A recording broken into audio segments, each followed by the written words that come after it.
This podcast episode may contain explicit material. Listener viewer discretion is advised. The intention is not to offend, but to provide information. Proceed only if you are comfortable with potentially sensitive content. Hello, everyone. Welcome to Behind the Scenes with Sheriff Jason Ard. I'm Jason Ard. We started this podcast to educate everyone on the role of the Livingston Parish Sheriff's Office. We're about serving and protecting our community. On this podcast, we will tackle lots of topics. Good afternoon, everyone. Thank you for tuning in as we continue our segments on honoring Corporal Shawn Kelly, a man that paid the ultimate sacrifice. Such a great man, not only as a police officer, but also a family man. And I can't tell you how honored I am to have this guest with me today, very special guest. Her name is Addison Kelly, Shawn Kelly's youngest daughter. Hello, thank you for having me. Thank you so much for being here. And, I met you briefly, if you remember, at the memorial. Well, not the memorial. Let me back up. I met you at the Kiwanis Police Officer of the Year Award, and y'all actually now have an award. Yes, it's very cool. Yeah, in Shawn Kelly's name. Yeah. So it's Chief Walker was in here earlier, kind of explaining, how that all came about. It's very interesting. Mm-hmm. And one of the things that we've been doing, Addison, is kind of going through that day of a normal day. Everybody hears the story, and these things are happening. And we are tuned in on the law enforcement world. What we sometimes forget is what's going on in his family's world. Yeah, I totally understand that. And it's easy to somehow kind of push that to the side whenever you're so focused on a scene and catching someone, which we refer to as a bad guy. Yeah. And that's what we're focused on at the moment, and forget those kind of things. And I just want to tell you that the day you got up and spoke at the Kiwanis touched everybody. And for someone like me, who's been here for 32 plus years in law enforcement, we don't hear that a lot of how the family is doing after the fact. And it was very impressive that you got up and spoke about your dad and the family and the things that y'all are dealing with today. And that's why I kind of had you on the show as we wrap these segments up and honor your dad. Addison, I would like to do that with you and have you share some things with you. First off, you told me early 21? I'm 21. My birthday was a couple weeks ago. Okay, well, happy belated birthday. Thank you. And so you're in college. Give me a little bit about your career. Yeah, I'm in college right now. I go to college in Lafayette. I'm studying psychology, hopefully to get a master's, if not a doctorate in psychology. Very interesting. Very interesting. And so let's just start that day. I'm sure you can remember exactly where you were and what was going on when all this took place. So if you could, walk me through what was going on in Addison's mind at that time. So, the last time I talked to him was the night before. I was with my friend, and we were going to get dinner, and we dressed all, fancy, went to a nice restaurant, and told him bye, told him I would spend the night at her house. He told us both bye because it's my best friend, very close to our family. The next morning, I had a doctor's appointment. I think I had texted him. I'm not super sure on that. Mm-hmm. I had just moved back home from living in Lafayette and was trying to figure out my next step. And so I had messaged him kind of about jobs and school and stuff like that. And then I went to my doctor's appointment, hung out with my friend, went back to one of our mutual friends' houses, and we were all just sitting, playing a game or watching TV, whatever. And my mom called me, which I thought was strange because she didn't normally call me at that time. It was middle of the afternoon. And so I answered, and she told me that somebody shot my dad. Mm-hmm. And I said, okay, well, I don't, and this is where it does get fuzzy. I'm not super sure. I do know my best friend really carried me through the situation because, I basically blacked out. I don't really know what happened, but I do remember she took my phone, called my cousin who was one neighborhood over. Mm-hmm. And so we basically met in the middle of Buddy Ellis Road, and I swapped cars because my car was back at my house. I didn't have access to it. Right. So, yeah, we drove to the hospital off of SN, and we went in through the emergency exit or entrance, and they tried to kick me out, and then a bunch of cops came running, and then I came running, and really and truly all I could think was like, I needed my sister there because she lives in Mandeville. So like that was my first question, was like, where's Elizabeth? Because girl needs her sister. Right. And then my next question was just like, is the guy who did it alive? And they told me no, and I said, that's all I want to know about it. That's really all I knew for a very long time. I didn't want to know anything outside of that, other than the fact that they got him. Right. And that's not only bold, but that's a very you kind of got me lost for words by making that statement. It says a lot about who you are, and I appreciate that. I have a daughter who's 24, and as you talk, you remind me of her, and you know, having a dad that's in law enforcement and worried about where he's at all the time. It was kind of funny. It's not funny, but as I remember, like Abby called me anytime there's ever been like an officer involved shooting. Dad, you okay? I mean, just so it makes you think of those things. Well, I had people messaging me asking if my dad was the one shot in front of Big Lots, and I was like, I don't know. I don't know where it happened. I guess I don't think there was more than one, so I guess Right. it was at Big Lots. But yeah, like somebody I went to high school with inadvertently told me where it happened. Yeah. I had no idea. I had one of my close friends who was out of town call me and say that somebody was like live streaming it, and he like reported the live stream and it got taken down. But so that's how he found out, because he got sent the like link or whatever by another mutual friend and was like, you like don't watch it, but let Addison know. And I have very vague memories of all of this because it's like a movie. Like it slows down. It's like you're living frame by frame, basically. And as you're telling me these things, like I have actually some of the answers, right? Because I was on the other side of like the crime scene area. Yeah. And so we actually talked about this with Chief Walker and Scooby earlier. Whenever we, Deputy Nakan, who actually eventually takes out this guy, in between him and the shooter was a man in a truck who videoed some stuff, right? And it goes live stream. Well, during that time frame, we actually if you remember seeing a photo of a bunch of officers in a circle doing a prayer, Lori actually took that photo as this live stream starts going around. Yeah. And we were able to get in touch with this guy who was very cooperative, doing what any citizen would do. They just video and the shooting just took place. And we was able to ask him to take it down, and he did. Yeah. And we was able to flip the script, and it got more about what we needed to be for, and that was we need to have prayer for not only this office, but right now all our prayers need to go to Shawn Kelly and his family. Yeah, and it's one of those situations nobody knows how to respond to it. Like, I feel like we live in a day and age where everyone has a phone in their hand. Your first instinct is to video. And I don't think it was malicious intent. I never thought that. I just think it's somebody who was...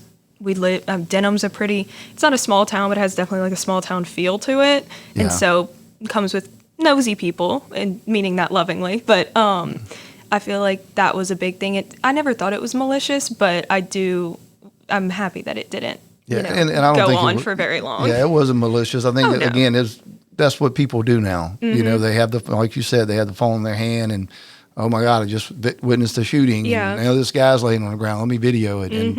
And that's just what people do. And luckily, we were able to kind of put those pieces of the puzzle together very fast. And hey, we can resolve this real quick. Yeah. And luckily, that happened. So as you get to the hospital, you look for your sister. Yeah. So we are all in this like little room at first, and it was like right off of like the emergency entrance, and she gets there a little bit later, and her and her husband, and we had just found out she was pregnant. Well, we knew she was pregnant. We just found out it was a boy. So that was my first question, was like, get her water, get her to sit down, because I'm obviously very worried about my pregnant sister. And so I'm like talking to her. She asked the same question as me, what happened to the guy? And we tell her he's dead. And then that was it. That was her only question as well. And then it kind of just... I don't remember much. There's like a big gap. And then a family friend who I've known like my whole life got there. She was also in law enforcement at one point. I'm not sure if she still is, but I kind of just like started walking around with her because I needed to just get out of the room with everyone in it. And so we're walking around, and I remember thinking, like, we're walking through all the floors of this big old hospital. And I'm just thinking, I'm pretty sure every law enforcement officer within a 300-mile radius is in this hospital right now. Like, they were everywhere. You go to one floor, it's full. You go to the next floor, full. And, you know, I'm seeing people I haven't seen in years, and my family's coming in, and my mom, who my dad was married to at the time, is my stepmom, but she's been in my life since I was like 4 years old. And so a lot of people from my like biological mom's side showed up.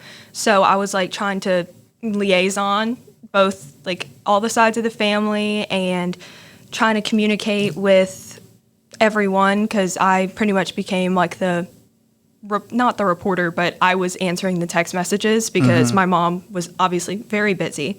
And I remember the biggest thing was we were trying to get my brother picked up from daycare because none of us could go.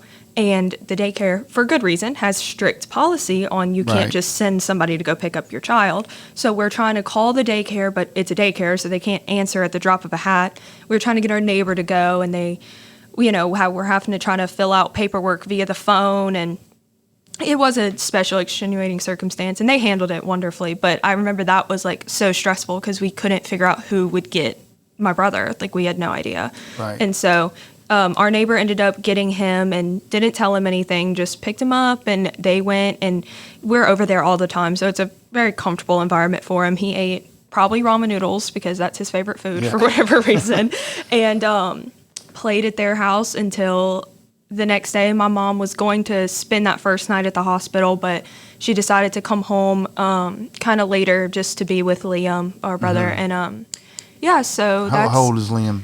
Now he's 7. At the time, he was 5. Okay. Yeah, 5. So, he's about to start 2nd grade. Yeah, wow. Grow up fast. So fast. They do. And, you know, it's listening to you, and as this is what the family's going through. I mean, you are having to process a lot, keep your mom strong, keep each other, you know, together. And the police officers, it's just what we do. Oh, yeah. I mean, we're going to gather around the family. We're going to do everything we can to help them. That's just who we are. And, you know, earlier you said something, and we were talking, I think it was Scooby that brought it up. When we're in these events and we work in these scenes, we owe it to the family to tell them everything that we know as soon as we can get the details. Yeah. And a lot of times people are pushing their own narratives. They're trying to get this information. And as you're talking, you're making so much sense of everything else that's going on the other side, because we haven't been able to sit down with you yet to say, hey, this is what's going on, because we're still trying to process over here. And the last thing that we want is for you to get all your information on social media or the news. Well, it kind of boiled down to, at that first day, there's nothing that really matters. I mean, your dad's in the ICU. Right. He was shot. That's really all that matters. At that point, you're dealing with people setting up meal trains and people wanting to help. And it was so much kindness that it just took a little bit to sort it out. So really no one was all that wrapped up in the details of it all, because there was so much more like kindness. And I mean, people were already sending flowers, and like, it moved so quickly. And I'm getting questions, and I do feel like people were very respectful though. Like, nobody was really probing, or like, I think we had like a few media incidents, but not anything more than like a normal reporter asking questions. Right. But yeah, for the most part, the first 3 or 4 days was just spent being introduced to all the organizations and grants and being explained just everything. I remember the meal train. The meal train was huge because the last thing you're thinking about is what to eat for dinner. Right. And so, it was very nice to always have food, and people just really came out of the woodworks to help us. And that's more of what I remember during the time than, like, you know, Dad being in the condition that he was. Right. Because, I mean, I knew probably the first weekend that it was the end of his life. Like, there really wasn't much going to come out of it, you know? It did take some of my family members a little bit longer, understandably, obviously. No one wants to accept the hard truth. Right. So that was the most difficult part of it, was you never think you're going to be having to have a conversation with your closest family members about your dad's end of life, like, wishes, his living will, DNRs, stuff like that.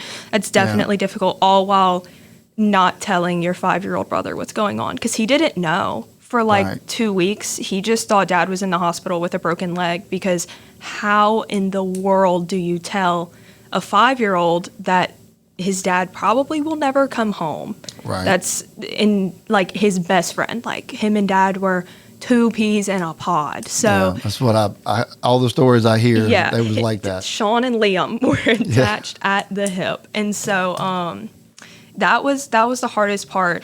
But I think even with Liam, I had lost my mom when I was 8.5. So I experienced parental loss at a young age. Okay. So that kind of put me in the position to be Liam's, like, guard through it all, guide. So I remember, I think the hardest part, honestly, wasn't really explaining, because he didn't know dad got shot till, like, last year. He just knew he got hurt, because we really didn't want, you know, gun violence is such a heavy topic in general, much less for a small child. So it was really hard to kind of navigate how we wanted to inform him on that. But I was the one that had to explain what daddy would look like at the funeral, and that daddy was not just sleeping. That was probably the hardest conversation out of the entire thing. Man, I don't know how y'all do it. I really don't. People tell us that all the time. I don't know how you do what you do, but I mean, what y'all had to go through is something I hope no one ever has to go through. And sometimes we don't understand why we go through things, why we lose someone at a young age. And I've always said, sometimes God puts us through things to make us stronger and to help serve him in a better capacity. Oh, yeah. You were there for your brother. You had experience. Not that you wanted it, but you got it, and you were able to pass that experience on and be there and help guide him. You knew what he was probably thinking, what was going to go through his mind, what comes next. It was, and it was like, you know, I talked to my family on my mom's side about things, because I don't remember that much of it. So I was talking about things that, what did they think helped me the most? And so little things like, he got a stuffed animal at the funeral, and that was like a very special stuffed animal, and it's called Daddy Bear, and we still have Daddy Bear, and Daddy Bear sleeps with him. And just little things like that helped me through it, that we also implemented for him. So it was a good guide. And it really, I wasn't just helping Liam. I mean, I was helping my older siblings as well, because they had never lost a parent. So I was really the only one who had, I mean, even like my mom, both of her parents are still alive. So it was really just, it was me. Like, I was the one that had that insight to it. So I did appreciate that in the moment, because it gave me something to do other than just like sit in grief. Like, I felt like I was helping. I felt like I was pushing something along in a moment that we just felt so stuck and helpless. Like, I felt like I could still provide service to the people around You're a very me. strong young lady. I can tell you that. And I commend you for being able to recognize it. And I say at a young age, we probably all recognize it whenever we recognize it, but that's tough to do. And because you're reliving something else again, that sometimes we have found closure and tried to kind of somewhat put it to rest, it surfaces back. And, you know, how do you deal with it? And obviously, with you not even telling me, I know you dealt with it. And very strong, very compassionate. And I'm glad you were there for Liam to be able to help him get through this tough time that is continuing, that you're all having to go through, you know. And I think you mentioned some things from graduations or award ceremonies, things that he's not going to be able to be there, only in spirit. Yeah, that was probably the hardest thing to come to terms with. Like, as a woman, you plan your wedding since you're like teeny-tiny. So to think like that was one of my first thoughts, which sounds so crazy, but you never know what you're going to think in the moment, was the fact that like, who's going to walk me down the aisle? That was one of the hardest things to grasp. That, and also I got very, like, I kept my cool a lot of the time because, I mean, I think it was mostly shock, but I like to think I handled it pretty well. But I got very upset because I didn't know what his favorite flowers were. And I spent like 3 days obsessing over the fact that I never asked him what his favorite flowers were. So how was I supposed to pick flowers for a funeral for someone I don't know their favorite flower?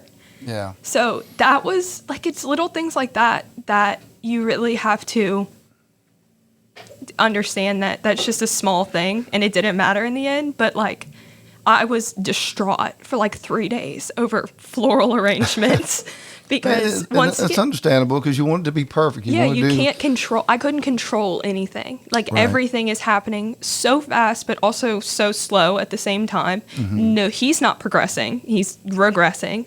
And you have to start thinking, okay, well, somebody has to plan the funeral. And so we start, and it's little things. I mean, you never know how much goes into a funeral. You got to plan like every second of that thing. And that was hard because once again, like, I mean, my mom was rightfully so a mess because her husband. And then my sister, who is normally like the type A one in the family, she's pregnant. So she's even more of a mess. And we're trying to maintain her heart rates and things like that to ensure her son's safety, which he is wonderful and fantastic and just the light of everyone's life. I love him so much. But and so I kind of had to be the one to step out. And I think that, like you said earlier, you don't really know why things happen, but everything does have a reason. Losing my dad made me so, like, conquered social anxiety. Like, I used to not talk. I used to, like, really just be very introverted. I really got anxious, like, ordering at a restaurant for myself. I really couldn't do much. And, I spoke at his funeral, and that was like the biggest thing I've ever done. I mean, I was the kid that when we got told we had a presentation, I was in tears because that's the worst thing I could think of. Right. And when we were planning the funeral and they were like, well, somebody has to get up there and like read the eulogy and we prefer it to be someone from the family. I'm looking around and my mom is saying, not me. I'll collapse on the ground up there. And my sister is, I can tell that she would have done it, but she really didn't want to. And so I told him I would because somebody has to. Right. And even my mom, when we got home, was like, are you sure you're going to be able to do that? And I was like, I think so. And so me and my sister wrote it, and I did. I got up there and I read it, and that was, I don't remember it, but I did do that. I remember it. You did really well. Thank you. And that's a lot to do that. And I actually lost my dad this past February, of course, 83 years.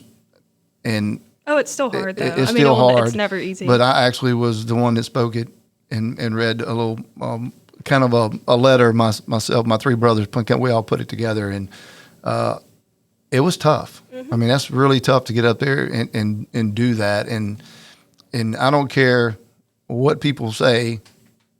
A funeral is a funeral, but there is certain circumstances, and these circumstances for you and your family is just, they're never good, but that's a lot. Basically, it's what I call the unfairness of someone being as malicious as they were to take your dad the way they did. It's horrible. And you're a very strong young lady. Just by interview, I've talked to a lot of people, and you have it together, and I appreciate that about you. And people listening, this is what you guys go through.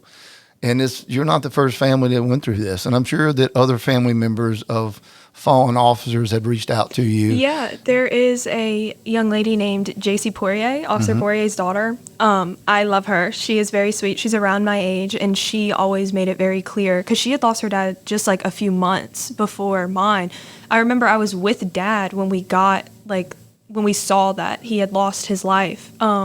He was one of And- the helicopter pilots in yes. Baton Rouge City. Yes, and I remember I was with my best friend, and she had a class with JC or something like that, and so we were like messaging her, and I'm like, oh my goodness, like I feel so deeply for you as like another law enforcement daughter, not knowing that in a couple months she'd be sending me those same messages, you know.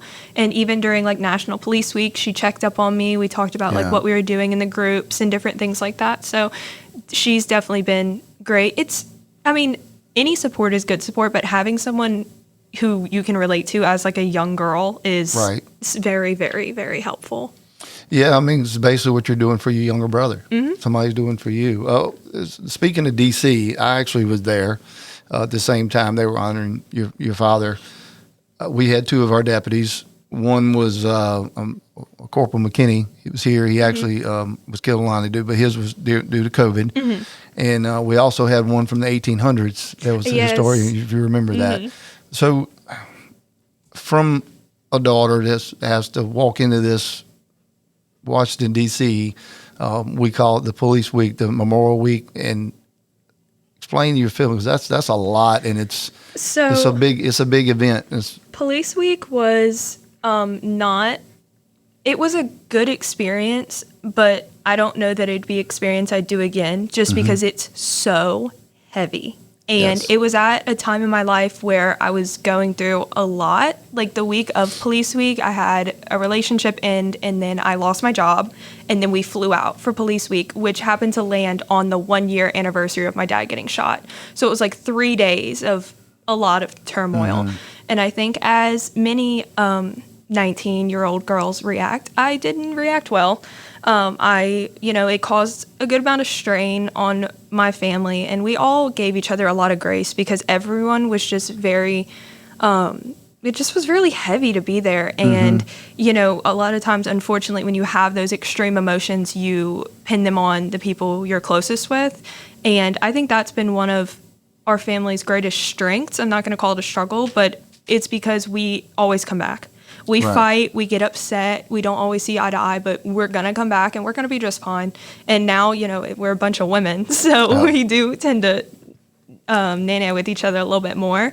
But I wouldn't change it for the world. I love them so much, and everyone really gave each other grace. I think sometimes you have to fall apart to come together. So Police Week was a very big pivotal moment in our family's grief, but it was necessary for sure. Right. It's a lot. It really is. I can only imagine family. I only look at it from, where I'm sitting and going as the leader of my office and, but kind of give the family their space. And I think, let's see, Corporal McKinney's daughter, she's younger than you. She was there. Yes. But yeah, I just wanted your perspective on it. And it's a lot, just the memorial at the wall and the It's the beautiful. candle lighting. And Yeah. it is. It's a beautiful, very honoring type ceremony that everybody enjoys being there, like with the surrounding and meeting the brotherhood and feeling the love. And but it's a lot. It's a lot.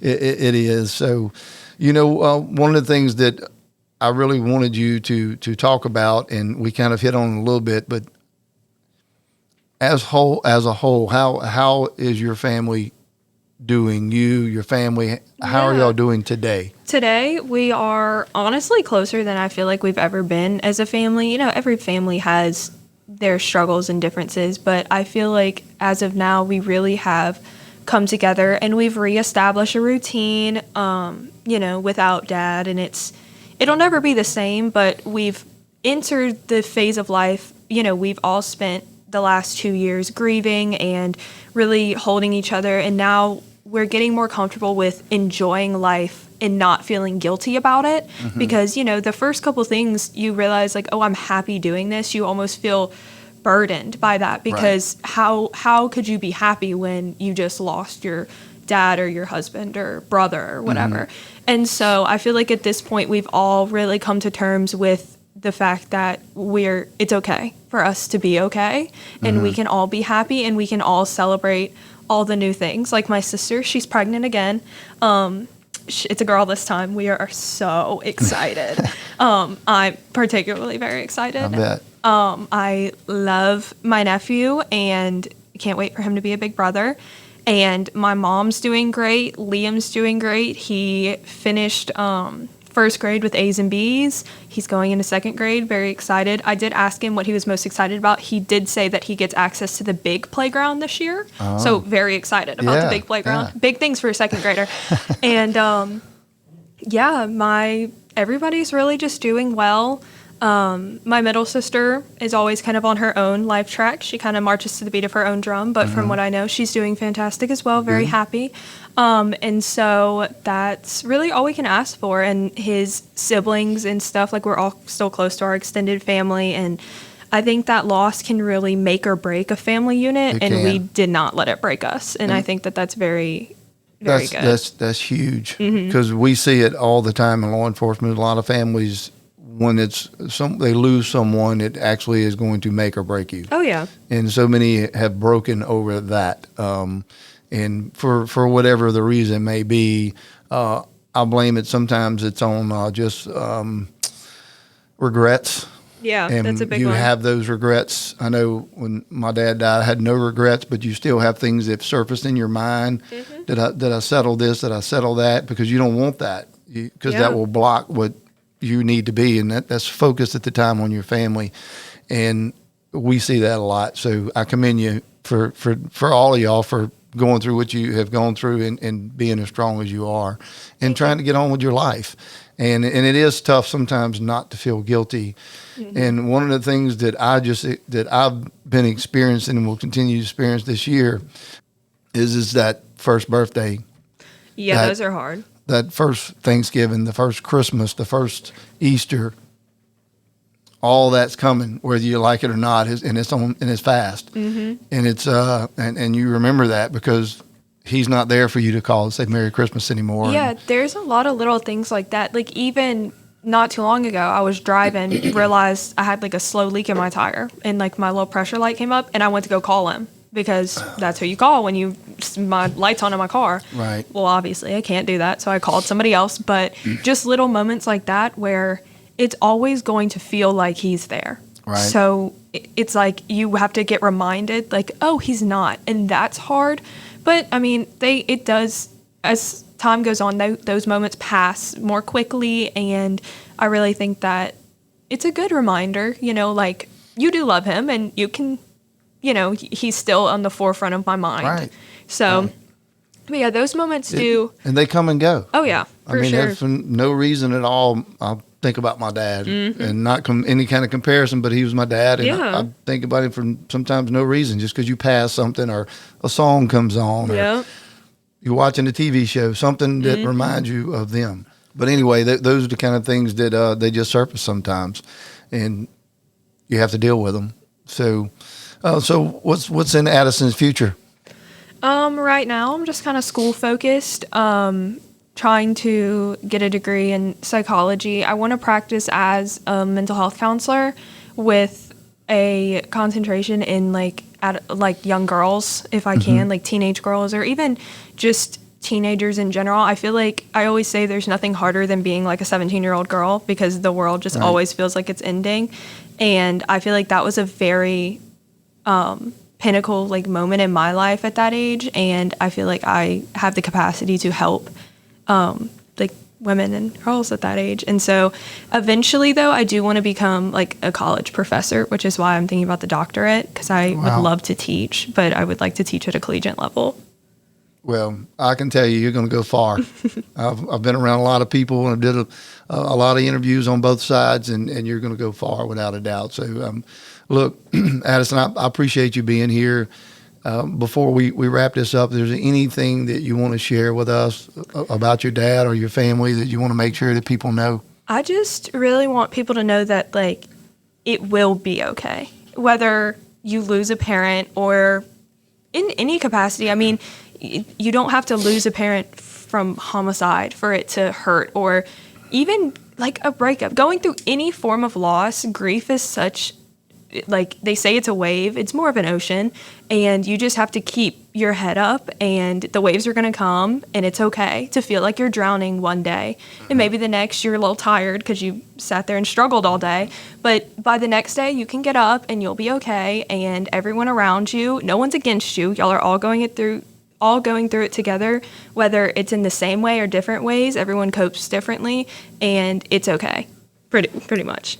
Very well said. Again, I'm very impressed. You have a bright future ahead of you, without a doubt. And again, I appreciate you being here. This is not easy to sit and talk, but sometimes it's good to do these things and remember your dad, who was such an honorable man. Oh, yeah. And I know that his neighbor, fellow officer, Scooby, was in here earlier, as well as Chief Walker. We lost such a great law enforcement professional for Denham Springs Police Department. The sheriff's office, for the parish as a whole, but most important, we lost a dad and somebody that was very good to our community and to his family, and that's just one of them things that y'all will continue to grow and we'll have to deal with. Yes, sir. But I commend you for being the person that you are, and being so strong and confident, and pray that you have a great and bright future. I know you will, without a doubt. But, Thank you. I do appreciate you coming in and taking this time out to be here to honor your dad. Absolutely. So with that, we'll kind of wrap it up today. And again, Addison, thank you for being a part of our show. And that'll do it for Behind the Scenes with Sheriff Jason Ard. We appreciate all of you listening. Please download our LPSO app. Follow us on social media. Like it, share it, and do all those crazy things y'all like to do on social media. Just keep it at a minimum. And as always, here in Livingston Parish, we love our schools, we love our churches, and we absolutely believe in the Second Amendment. Be safe and be blessed.